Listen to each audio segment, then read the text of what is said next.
Second part का answer क्या होगा बताओ कि how does Raoult's law become a special case of Henry's law. देखो हेनरीज लॉ क्या होता है, it's PG equals to KH into XB।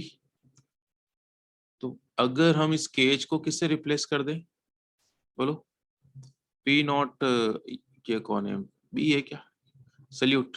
तो इसको अपन P नॉट B से रिप्लेस कर दें, इसको किससे रिप्लेस कर दें, PG को किससे रिप्लेस कर दें, PB से। ओके, तो बताओ मुझे क्या ये राउल्ट्स लॉ बन गया क्या। ये पूछ रहे हैं कि under what condition Henry law will be converted into Raoult's law. तो आपको ये दो बातें लिखनी है कि ये हेनरीज कांस्टेंट को किसे रिप्लेस कर देंगे, vapour pressure of pure B, and जो गैस का प्रेशर है उसकी जगह क्या आ जाएगा हमारे पास, partial vapour pressure of B. Okay, यानी गैस को किसे रिप्लेस करना है, किसी भी लिक्विड से, वोलेटाइल लिक्विड से ना। हेनरी के अंदर तो क्या होता है, गैस का प्रेशर होता है नहीं, तो gas pressure is replaced by the partial pressure of the liquid, Henry's constant is replaced by vapor pressure of pure solute, है ना। In that case Henry becomes Raoult's law, या it becomes a special case। समझ में आ गया, special का मतलब condition डाल दी आपने कि इसकी जगह ये रख दो, इसकी जगह ये रख दो, तो this becomes this। ओके, चलो आपसे पूछे दोनों में सिमिलरिटी क्या है तो क्या कहोगे, हेनरी और राउल्ट्स दोनों में क्या सिमिलरिटी है।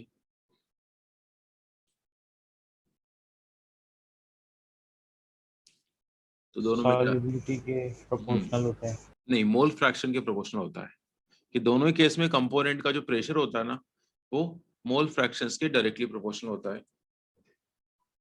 ठीक है, और डिसिमिलरिटी कहेंगे तो बहुत सारी डिसिमिलरिटीज तो है ना, नेचर ऑफ सल्यूट अलग अलग है दोनों में, कांस्टेंट्स की नेचर अलग अलग है।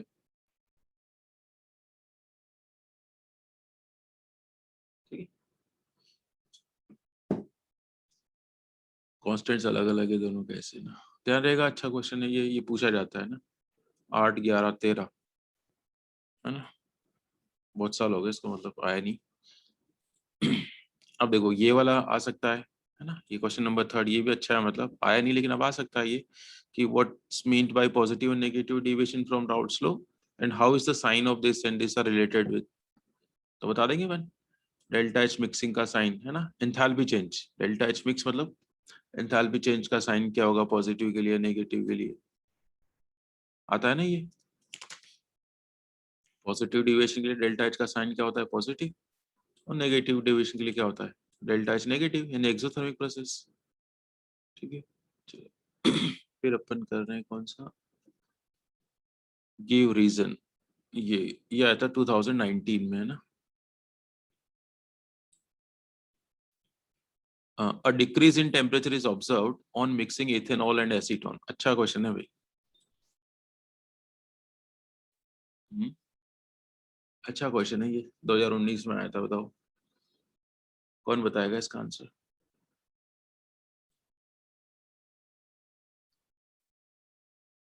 कौन बताएगा इसका आंसर।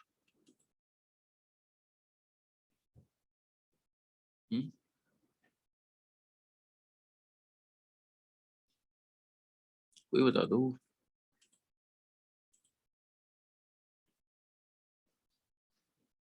पहले तो बताओ क्वेश्चन समझ में आया। A decrease in temperature is observed on mixing ethanol and acetone. Ethanol और एसीटोन को मिक्स करते हैं तो सोल्यूशन का टेम्परेचर कम हो जाता है।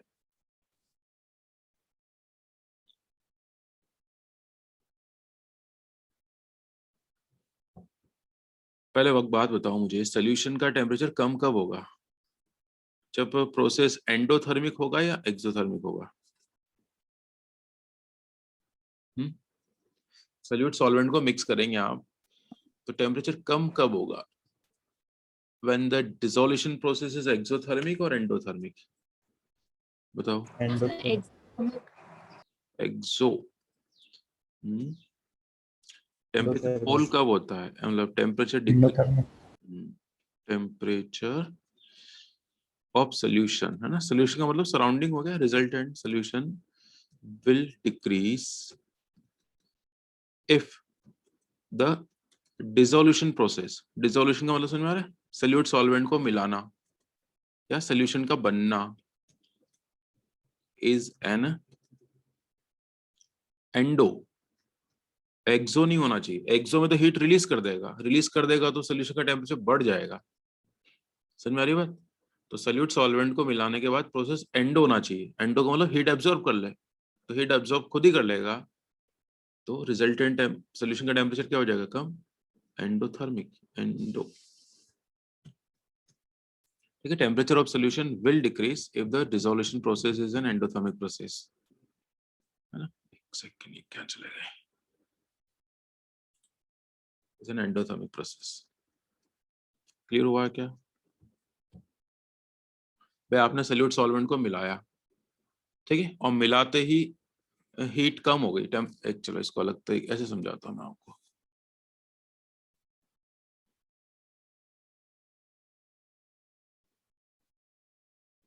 ये ए मतलब प्योर सॉल्वेंट है, this is pure solute, okay, और ये सोल्यूट सॉल्वेंट को मिक्स कर दिया आपने, है ना, ठीक है। अब हम कह रहे हैं कि इनको ब्रेक करने के लिए हमें ज्यादा हीट देनी पड़ती है, राइट। यहाँ पर इनको ब्रेक करना है ना, ये फोर्स ब्रेक करने ए और बी है ना, तो हमें हीट की वैल्यू ज्यादा, मतलब strong bonds are there, A में और बी में ज्यादा स्ट्रॉन्ग बॉन्ड्स है, तो large amount of heat is required to break this. और यहाँ पर बॉन्ड्स की वैल्यू क्या है, यहाँ पर बॉन्ड्स की वैल्यू वीक है, ठीक है। तो गिवन एनर्जी की वैल्यू क्या है, हम ये अज्यूम कर रहे हैं कि द फोर्सेस, ये क्या है basically, intermolecular forces, pure solvent के इंटरमोलिकुलर फोर्सेस ज्यादा है, प्योर सोल्यूट के भी ज्यादा है, बट सोल्यूट सॉल्वेंट के बीच के फोर्स ऑफ इंटरैक्शंस क्या हो गए, कम हो गए। तो अगर ऐसा होता है तो प्रोसेस कैसा होता है, एंडोथर्मिक, डेल्टा एच क्या होता है उसका, एंडो, ओके, समझ में आ रहा है, मतलब हीट रिक्वायर होगी प्रोसेस में, हीट क्या होगी, एब्जॉर्ब होगी, ठीक है। तो मान लेते हैं अपन यहाँ टोटल बॉन्ड्स ब्रेक करने पड़े अपन को, आईए में ब्रेक करने के लिए अपन को देनी पड़ी 100 जूल्स ऑफ एनर्जी, और रिलीज है ना, ये गिवन है, गिवन का मतलब एब्जॉर्ब, और रिलीज कितनी हुई, बॉन्ड बनता है तब हीट रिलीज होती है, तो रिलीज मान लेते हैं अपन 80 जूल्स रिलीज हुई, तो रिलीज कम हुई, तो रिलीज होगी तो भी तो सोल्यूशन गर्म होगा, सोल्यूशन में का मतलब क्या हो, ए और बी, तो ए और बी जब बनते हैं ना तब हीट रिलीज नहीं हुई, रिलीज कम हुई, एब्जॉर्ब ज्यादा हो गई, तो एब्जॉर्ब ज्यादा होगी, रिलीज कम होगी, तो सोल्यूशन कैसा हो जाएगा, ठंडा हो जाएगा, ध्यान रहेगा क्या। इसको आप ऐसे सिंपल शब्दों से समझो, आप लोगों ने छोटी क्लास में पढ़ा होगा, इवेपोरेशन कॉजेस कूलिंग, ये पढ़ा है क्या,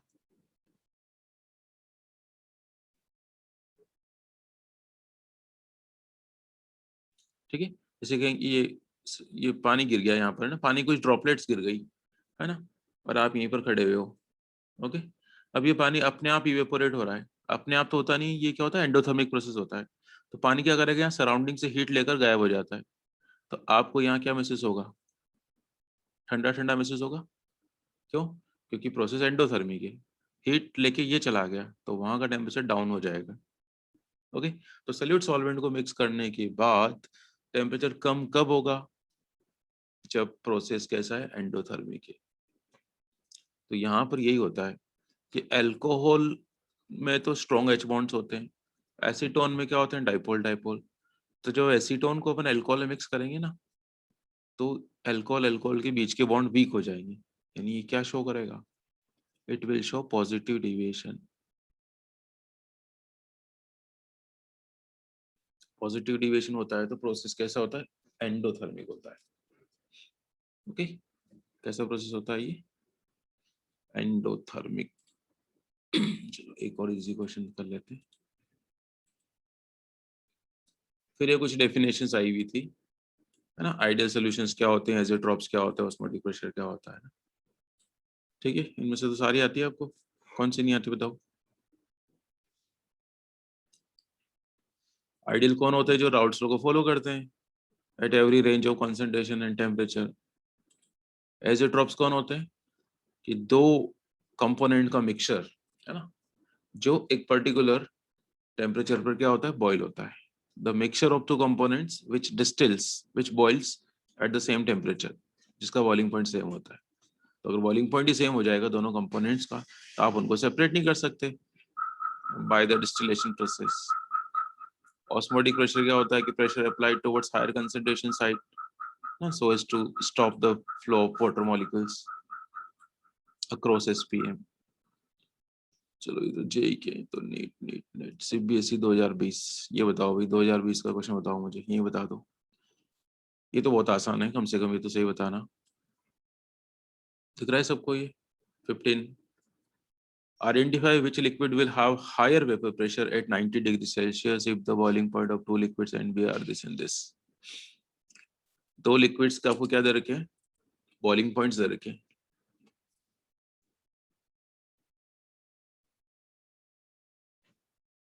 दो लिक्विड्स के बॉइलिंग पॉइंट्स दे रखे हैं आपको, 140 डिग्री एंड 180 डिग्री। ठीक है, मतलब ये समझते हैं ना अपन, बॉइलिंग पॉइंट का मतलब क्या होता है कि वो vapour the temperature at which vapour pressure becomes equal to atmospheric pressure. मतलब बी के वेपर प्रेशर को बी नहीं, ए के वेपर प्रेशर को एटमॉस्फेरिक प्रेशर पर लाना है तो आपको 140 तक गर्म करना पड़ेगा, जबकि बी के वेपर प्रेशर को है ना एटमॉस्फेरिक प्रेशर मान लो 1 मान लो तक लाना है तो उसको 180 तक गर्म करना पड़ेगा। तो मुझे एक बात बताओ, ज्यादा वेपराइज होने की टेंडेंसी किसकी है, बताओ। ज्यादा वेपराइज मतलब थोड़ा सा गर्म करते ही जल्दी पहुंच जाए 1 एटमॉस्फेयर के बराबर, तो कौन लग रहा है आपको? थोड़ा गर्म करने का 140। मतलब जिसका बॉइलिंग पॉइंट कम है। भाई ये तो 140 तक गर्म करते ही सीधा 180 के बराबर पहुंच गया, जब इसको 140 से ज्यादा गर्म करना पड़ रहा है, 180 तक गर्म करना पड़ रहा है, मतलब इसके मॉलिक्यूल की वेपराइज होने की टेंडेंसी कम है बी की, और ए की वेपराइज होने की टेंडेंसी ज्यादा है। तो हमसे ये पूछ रहे हैं कि identify the liquid which will have the higher vapour pressure. Higher vapour pressure मतलब ज्यादा वेपराइज होने की टेंडेंसी, तो वो किसकी होगी? समझ में आ गया? That of liquid. ठीक है, लिक्विड ए की वेपराइज होने की टेंडेंसी ज्यादा होगी बिकॉज एट लोअर टेम्परेचर है ना, its vapor pressure is equal to atmospheric pressure, means the molecule has more tendency of vaporization। clear? चलो फिर क्या है, क्वेश्चन नंबर 16 पे देख लो, बोर्ड में आया है ये, थ्योरेटिकल है। In non-ideal solutions, what type of deviation shows the formation of minimum boiling azeotrophs? Minimum boiling azeotropes कौन बनाता है, पॉजिटिव डिविएशन वाले या नेगेटिव डिविएशन वाले?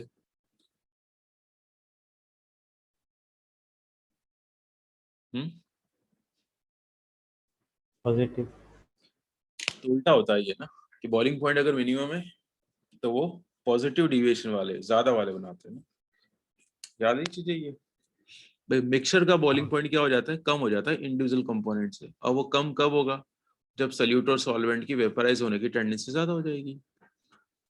ये है ना कंडीशन। पॉजिटिव डिविएशन में क्या होता है, ए और बी के बीच के फोर्स कम हो जाएंगे, तो इनके बीच के फोर्स कम हो गए, फोर्स वीक हो गए, तो वेपराइज होने की टेंडेंसी ज्यादा हो गई, और वेपराइज जल्दी होंगे, जल्दी का मतलब बॉइलिंग पॉइंट क्या हो जाएगा, कम हो जाएगा।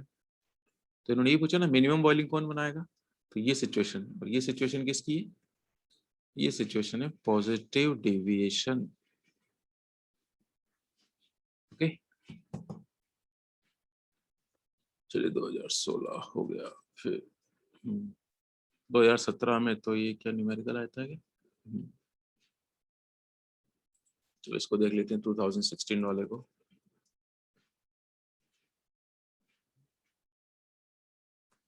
क्या बोल रहे हैं, कहाँ चला गया?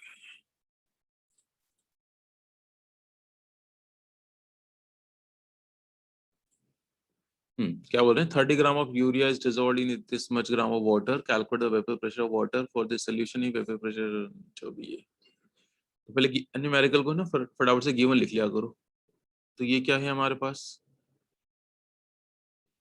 वेट ऑफ सल्यूट है ना। मोलर मास देखो दे दिया ना इन्होंने, यूरिया नाम नहीं दिया, तो मोलर मास दे दिया इन्होंने 60 ग्राम पर मोल। ये पर मोल इसलिए लिख दिया इन्होंने क्योंकि मोलर मास हमेशा 1 मोल का होता है ना। तो कभी कभी पर मोल लिख दे, कभी नहीं लिखे, एक ही बात है ना। जैसे अपन फाइंड करते हैं ना NaOH का मोलर मास 40 आता है, तो एक्चुअली वो 40 ग्राम पर मोल होता है, लेकिन हम क्या सिर्फ ग्राम ही लिखते हैं। तो अंडरस्टूड है। Is dissolved in this much gram of water, तो ये सॉल्वेंट का मास हो गया, वाटर है, तो हमें यहाँ से सॉल्वेंट का मोलर मास भी लिख ही लेते हैं, जरूरत पड़ेगी तो। Calculate the vapour pressure of water, है ना, फॉर दिस सोल्यूशन। अब मुझे एक बात बताओ, ये पी ए जानना चाह रहे हैं कि पी नॉट ए जानना चाहते हैं? इतना सा पढ़ के बताओ मुझे, इतना सा सेंटेंस पढ़ के मुझे बताओ कि अब पी ए है ना, इट्स नॉट पी नॉट ए। बोलने में तो वो वाटर ही बोलेगा, ऐसे कभी नहीं हो सकता नहीं बोले सोल्यूशन। इनको बोलना चाहिए था सोल्यूशन का फाइंड करो, क्योंकि जब सोल्यूट मिक्स कर दिया तो it's no more pure water, या वाटर नहीं रहा ये, बट बोलने में ऐसे बोलते हैं ना वो। वैसे इनकी भी गलती नहीं है, क्योंकि जो यूरिया होता है ना वो तो है नॉन वोलेटाइल, तो प्रेशर तो जस्ट बिकॉज ऑफ वाटर ही आएगा, बट उसको अपन पार्शियल वेपर प्रेशर कहते हैं। अब प्योर नहीं रहा ये, यानी what's to be calculated, P A is to be calculated. फिर उन्होंने आगे क्या रखा है, वेपर प्रेशर प्योर वाटर। चलो वैसे तो हिंट अपन को मिल ही गया कि प्योर का गिवन है, तो ये थोड़ा पहचान लेना कि प्योर का गिवन है या पी ए गिवन है। यूनिट्स का थोड़ा ध्यान रखेंगे, यहाँ पर ये mm में दे रखा है, mm of mercury column. Temperature कोई रोल नहीं है यहाँ पर। सबसे पहले फॉर्मूला लिख लो, पी नॉट ए माइनस। अच्छा, अब बात आती है कि ये इसको मैं टू मानूं वेरी डाइल्यूट या नहीं मानूं। तो प्रेशर तो गिवन ही नहीं है मुझे दूसरा वाला। देखो मैंने क्या कहा था, वेरी डाइल्यूट वाला केस कब मानना है, जब दो प्रेशर्स गिवन हो और 10% से कम हो जाए। तो मुझे दूसरा वाला प्रेशर तो फाइंड करना है, तो I can't right the formula of very less वाला। हाँ, आंसर देख के मैं थोड़े तुक्के लगाऊं क्या, बट आंसर तो पता नहीं, उससे 3.55, यानी बहुत ही कम कमी आ रही है ना। चलो अब आप ऐसे सिचुएशन में क्या करा करो, आप तो यही फॉर्मूला लगाओ, P not A minus P A upon P not A equals to क्या था, एक्स बी, और एक्स बी क्या होता है, N B upon N A plus N B. ये तो वो वाला केस है जब वेरी डाइल्यूट हमने माना ही नहीं है। ओके, अब वेरी डाइल्यूट मानने में अपन को कंफ्यूजन है, क्योंकि हमें नहीं पता, इन्फॉर्मेशन नहीं है दूसरे प्रेशर की, आंसर थोड़ी गिवन होगा वहां पर। ठीक है, तो फिर एक शॉर्टकट बताया मैंने आपको, वो लगा सकते हैं आप। क्या था, बस पी नॉट ए नहीं आएगा यहाँ पर। अब आप N B upon N A लिख देना, और एन बी एन ए को क्या लिख देना फिर, ये फॉर्मूला लगा देना, आंसर आ जाएगा। ठीक है, सब कुछ है हमारे पास। क्या फाइंड करना है, पी ए का फाइंड करना है। फॉर्मूला याद रहेगा क्या, आप चाहो तो इससे सोल्व करना, इसे सोल्व करने में थोड़ा टाइम ज्यादा लगेगा आपको, इसको सोल्व करने में टाइम कम लगेगा। ठीक है, वैल्यू रख लोगे अब तो। अच्छा, यूनिट आंसर किस में आएगा हमारा, ये भी जरूरी है लिखना। आंसर आएगा हमारा किस में, में ही आएगा। ओके, फिर एक और पार्ट पूछा है इन्होंने, right any two differences between ideal non ideal. तो क्या, मैं तो आपको 10 डिफरेंस लिखा रखे हैं, लिख लोगे, बहुत सारे डिफरेंसेस है हमारे पास तो। इनमें प्रेशर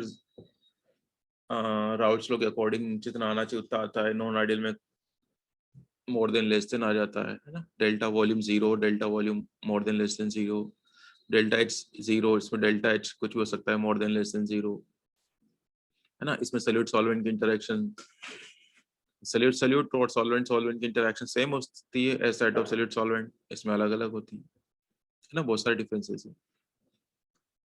तो ये तो बहुत ही आसान न्यूमेरिकल था। ठीक है, समझ में आ गया सभी को। हटा दूं इसको, नोट करना है तो कर लो, या स्क्रीनशॉट लेना है तो स्क्रीनशॉट ले लो, फिर ये तो गायब हो जाएगा अब यहाँ से। चलिए आगे बढ़े।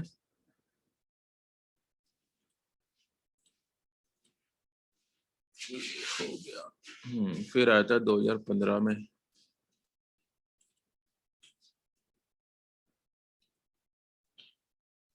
2015। आसान न्यूमेरिकल आते हैं बोर्ड में, बस अपन को ये महसूस करना है, और कोई पर्पस नहीं है हमारा, कि अगर आपको सिंपल थ्योरी आती है, फॉर्मूले आते हैं, तो न्यूमेरिकल बहुत आसान होते हैं मतलब। और 15 मार्क्स के अराउंड न्यूमेरिकल आएंगे 70 में से। तो देखो फिर से एक बार क्वेश्चन करने का तरीका क्या है, गिवन लिखो, परेशान नहीं होना एक बार पूरा पढ़ते ही, ऐसा नहीं कि एक बार पूरा पढ़ लिया करो ताकि पता चल जाए कौन से टॉपिक का न्यूमेरिकल, और फिर गिवन लिखना शुरू कर दो। ऐसा नहीं सोचना पढ़ते कि ये तो मैंने पहले करा ही नहीं है, हो सकता नहीं करा तो कोई बात नहीं, डेटा ही तो चेंज करा है। क्या बोल रही है, vapour pressure of water at this temperature is this much. अब इन्होंने देखो सल्यूट का नाम ही नहीं लिया, इतने से सेंटेंस में कई सल्यूट का नाम नहीं हो, प्रेशर की रीडिंग आ गई, तो डेफिनेटली ये कौन होना चाहिए, ये प्योर का प्रेशर होना चाहिए।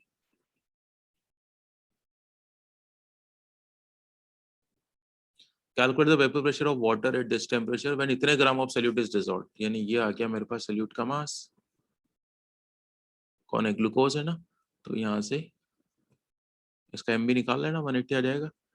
अब पूछा है क्या है, पीए, कैसे पता चला, ये बोल दिया इन्होंने, calculate the vapour pressure of water, बोलेगा तो वाटर ही, बट समझ में आ गया, ये पार्शियल प्रेशर हो गया, ये सोल्यूशन भी हो गया। और ये क्या चीज है, 150 ग्राम ऑफ वाटर, यानी कि डब्ल्यू ए कितना गिवन है, 150 ग्राम्स, एम ए की जरूरत पड़ेगी तो ठीक, नहीं तो लिख लेते हैं बस। बताओ अभी जो पढ़ा क्वेश्चन वही तो है, सेम वही है क्या, या कोई चेंज आ रहा है।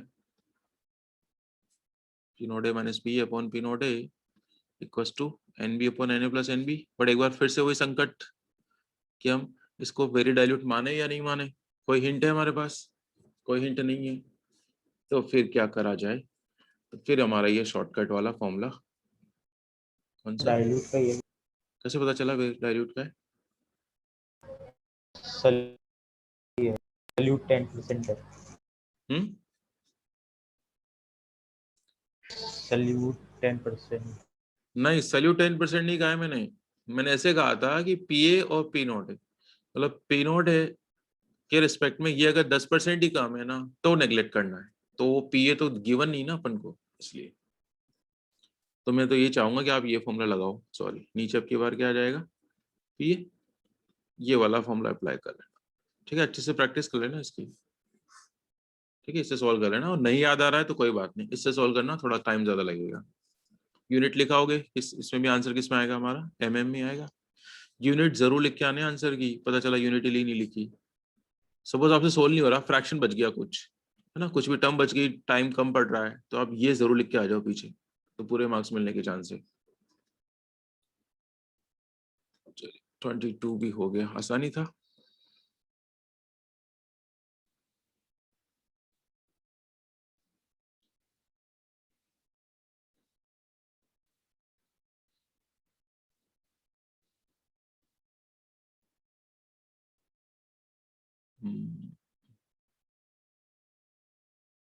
हम्म, देखो ये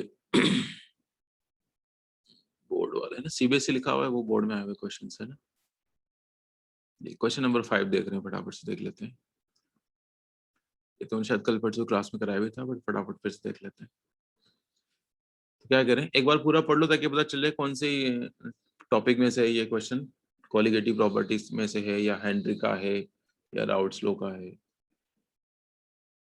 The solution containing 8 gram of substance in 100 gram of diethyl ether boils at this much, ना, pure boil determine the molar, यानी ये तो कंफर्म हो गया मुझे क्वेश्चन पढ़ने के बाद कि ये एलिवेशन ऑफ बॉइलिंग पॉइंट का न्यूमेरिकल है, तो मैंने उसका फॉर्मूला लिख लिया, ये तो होता है फॉर्मूला।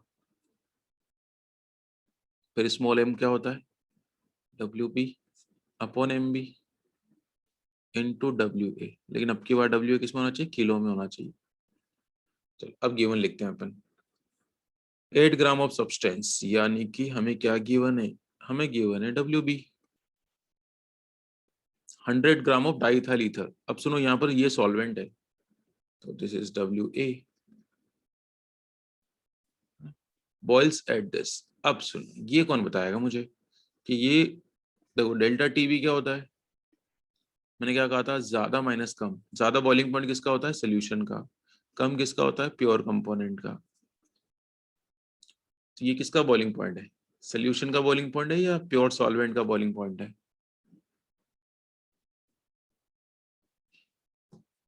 ये पहचानना पड़ेगा न्यूमेरिकल में आपको। तो कैसे पता चला कि ये प्योर सब्सटेंस का है या सोल्यूशन का बॉइलिंग पॉइंट है,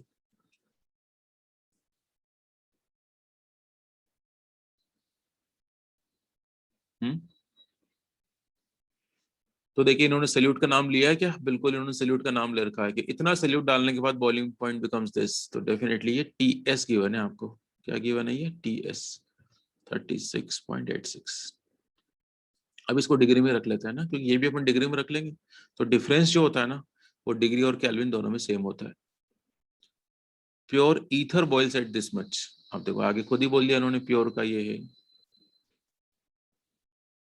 तो ये हमारे पास डिफरेंस आ जाएगा 60 35 86 है ना, तो कितना आ जाएगा 70 1.70 80 1.16 राइट।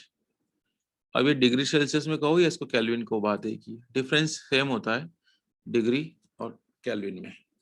ओके क्यों सेम होता है? क्योंकि अगर अपन केल्विन में बदलते तो इसमें भी 273 ऐड करते, इसमें भी 273 ऐड करते, तो डिफरेंस तो सेम ही आता। तो what we got delta TB. फिर क्या बोल रहे हैं आपसे? Determine the molecular mass of the solute, मतलब क्या फाइंड करना है?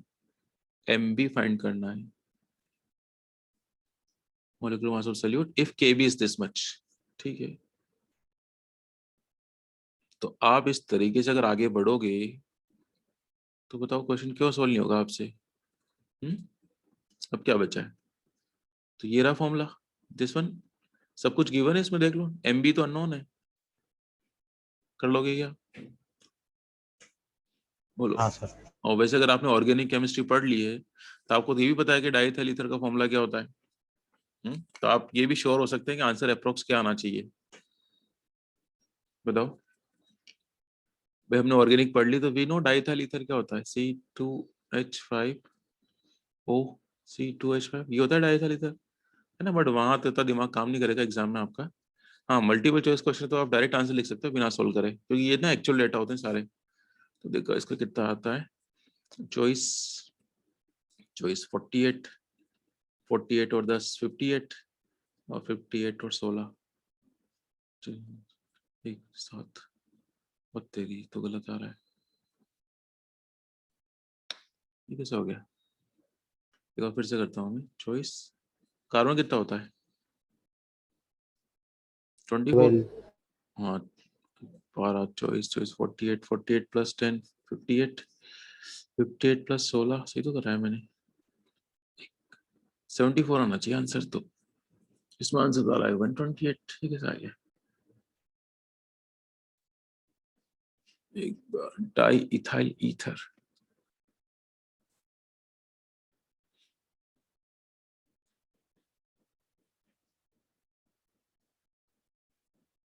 चलो क्या कर सकते हो बताओ। डेटा तो ये रियल है, या तो ये नाम गलत दिया है इन्होंने। Diethyl ether boils at this, वैसे ether boil, whereas pure ether boils at this oxyethane 74। Just double आ रहा है क्या? एक बार चेक करना, तो डबल आ रहा है क्या साथ? 140 ने डबल भी नहीं आ रहा, पता नहीं फिर कुछ और है। ऐसा ऐसा होता नहीं है ना, लेकिन ये ऐसा हो गया है। ठीक है, अगर इन्होंने नाम सही दिया होता ना, तो नाम भी सही दिया ना, डाइथाइल ईथर।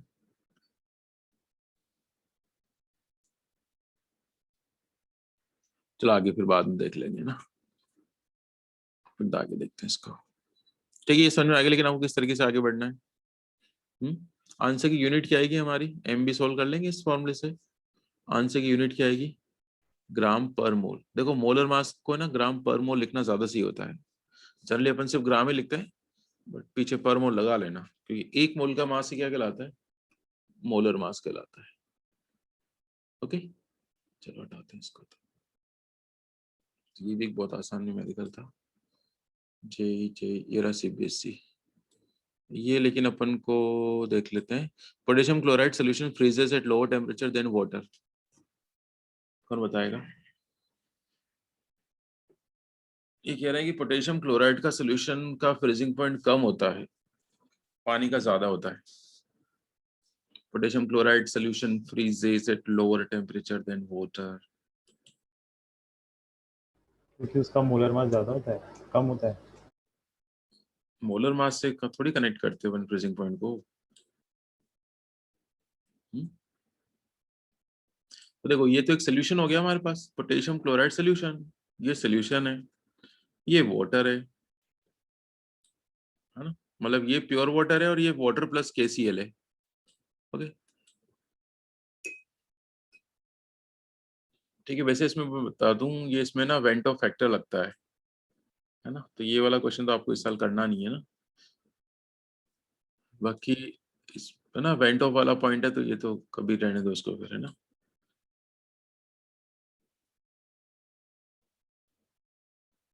अगर वेंट ऑफ लगाएंगे तो ये तो दो पार्ट्स में टूट जाएगा, नंबर ऑफ पार्टिकल बढ़ जाएंगे इसके अंदर, वेपर प्रेशर कम हो जाएगा। इसको रहने दो। हाँ सिंपल ये कंपेयर करना हो ना आपको, सोल्यूशन वर्सेस वाटर, तो सोल्यूशन का फ्रीजिंग पॉइंट तो क्या होता है, कम होता है, और प्योर पानी का फ्रीजिंग पॉइंट क्या होता है, ज्यादा होता है। ठीक है, ये सोल्यूशन है, सोल्यूशन का फ्रीजिंग पॉइंट क्या होता है, हमेशा कम होता है as compare to pure water, ये लिख सकते हैं आप इसमें। चलो ये 2012 में कौन सा आया था,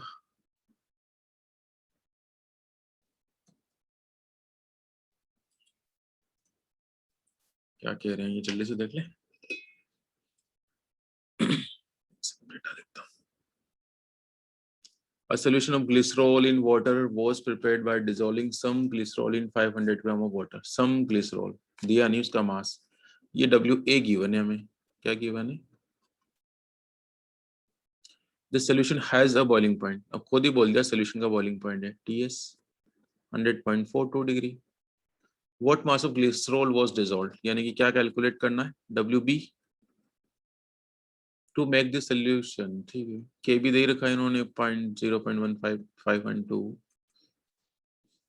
तो अब देखो ये तो फॉर्मूला ये लग रहा है, delta TV equals to KB dot M, और एम को क्या लिख सकते हैं अपन,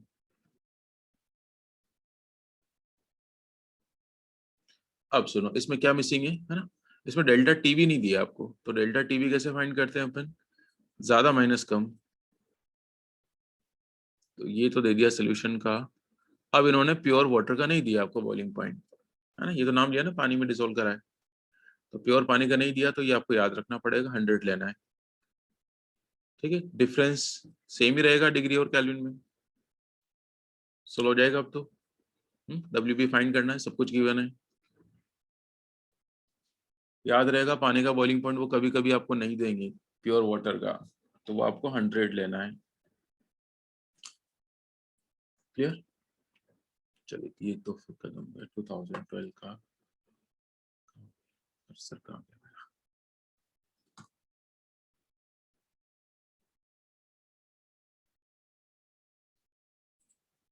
फिर 2020 में देखो ये आया था, ये देख लेते हैं। एनसीईआरटी का न्यूमेरिकल है, एसजीटी से आ गया था।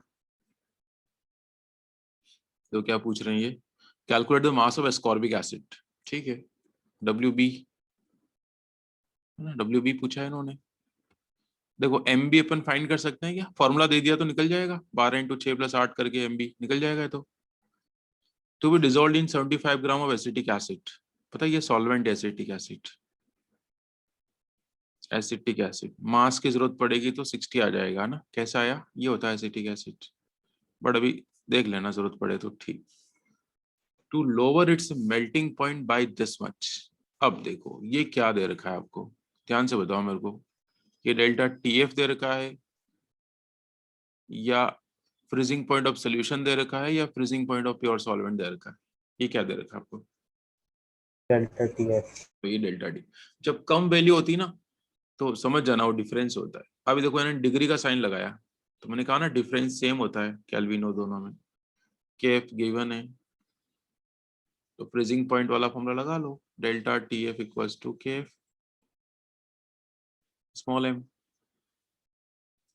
KF स्मॉल m को क्या लिख सकते हैं आप, WB upon MB into WA। क्या मिसिंग है मुझे बताओ इसमें, कैलकुलेट क्या करना है, WB है ना, W है ना, MB अननोन नहीं है, MB तो फॉर्मूले से निकल जाएगा ना। ओके, हो जाएगा सॉल्व। चलिए 12th वाला भी बता दो। बता रहा हूँ। 12th वाला क्या कहना चाह रहे हैं? 45 gram ethylene glycol is mixed in 600 gram of water. तो ये WB हो गया, ये WA हो गया। Calculate the freezing point depression, मतलब क्या पूछा आपसे? Delta TF। क्या पूछा है? Delta delta T TF। F. और फिर पूछा है freezing point of the solution. तो एक बार आपने डेल्टा TF फाइंड कर लिया तो फिर तो ये फॉर्मूला लगा लेना। फ्रीजिंग पॉइंट के ज्यादा एफ किसका होता है? F0A माइनस FS, है ना? तो F0A किसका हो गया? पानी है। फिर तो 100 डिग्री, अब ये डिग्री में रख रहे हो, ध्यान रखना। FS दिया है क्या? अच्छा सॉरी, ये तो फाइंड करना है अपन को। और ये यहाँ आ गया हमारे पास। ये कहाँ से आएगा? इस वाले फॉर्मूले से आ जाएगा, KF.m से। ठीक है। के एफ गिवन ही। अच्छा KF नहीं दिया इन्होंने, ठीक है, फिर गलती हो गई। KF गिवन होगा, है ना? वो पानी का 1.86 ले लेना। पानी है क्या इसमें? ठीक है। गिवन होगा एग्जाम में, डेफिनेटली आपको KF गिवन होगा, है ना? सही कर लूंगा इसको क्वेश्चन नंबर 12 के अंदर, है ना? KF 1.86 गिवन होगा क्वेश्चन नंबर 12, 1.86। चलिए और कितने और बच रहे हैं? 2010 में देखो कौन सा आया था।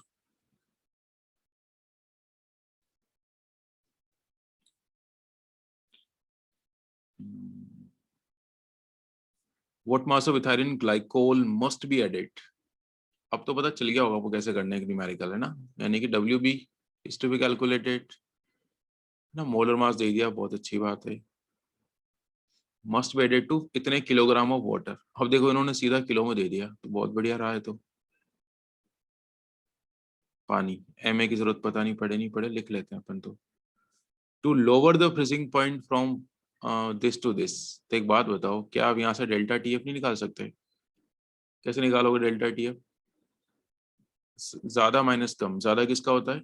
सोल्यूशन का, सॉरी प्योर का। तो 0 माइनस -10, तो डेल्टा TF कितना आएगा? 10 डिग्री सेल्सियस, और इसे क्या बोल देंगे? 10 केल्विन।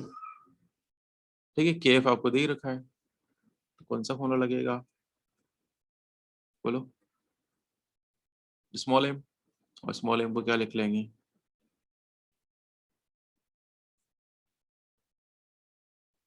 फाइंड कर सकते हैं यहाँ से MB। बोलो। ये प्लस में आएगा, समझ में आ गया? ये प्लस, ये माइनस है ना ये। तो हम क्या करते हैं अपन? ज्यादा माइनस कम, ज्यादा किसका होता है फ्रीजिंग पॉइंट? प्योर सॉल्वेंट का, माइनस सोल्यूशन का। सोल्यूशन का कम है, तो ये माइनस माइनस प्लस हो गया, तो 10 आ गया। समझ में आ गया? बोलो। हम्म। हाँ सर। चलो, 2-4 न्यूमेरिकल्स हो रहे हैं ना। क्लास है किसी के भी कोई 4 बजे? देख लेते हैं, खत्म ही कर लेते हैं ना। अगर क्लास नहीं हो तो दोबारा ज्वाइन कर लेना, मैं खत्म कर देता हूँ उसको भी आज। ज्यादा ज्यादा 2-4 और होंगे। लाओ ये 14 भी देख लेते हैं जल्दी से। 2013 में आया हुआ है ये। कहाँ गया पेन? क्या कह रहे हैं? 1 ग्राम ऑफ नॉन इलेक्ट्रोलाइट। अब देखो ऐसे वर्ड आ जाए नॉन इलेक्ट्रोलाइट, तो डेफिनेटली उसमें वेंटो फैक्टर नहीं लगता है। तो WB दे रखा आपको 1 ग्राम डिसॉल्व इन 50 ग्राम बेंजीन, यानी कि WA। Lower the freezing point by this. अब पता चल गया, डेल्टा दे रखा है सीधा ही, KF दे रखा है।